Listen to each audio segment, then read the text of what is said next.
జలమంతా నువ్వే రావాలి, ఎవరు వద్దు మాకు. నువ్వు ఉండమనగా మాకు ఎవరు ఎందుకు? ఏం చేయడానికి ఏమొద్దు, ఏమొద్దయ్యా, నువ్వే కావాలా.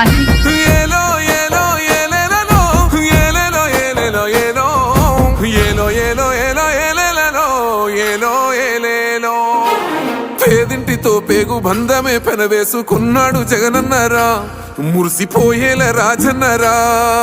పేదొల్ల పెదవుల్లో నవ్వులే నింపిండు, తుడిసిండు కన్నీళ్ళురా, కష్టాల తోడై నిలిసిండురా. ఆనందాలతో అమ్మ ఒడి నింపి తుడిసిండురా కంట తాడి. అవ్వ తాతలకే పెద్ద కొడుకై కంసోన మెతుకైనాడో, కంటి నిండా కునుకైనాడో. ఏం తక్కువ చేసిండురా రాజన్న కొడుకు, కోరి పథకాన్ని పంపిండురా పేదింటి వరకు.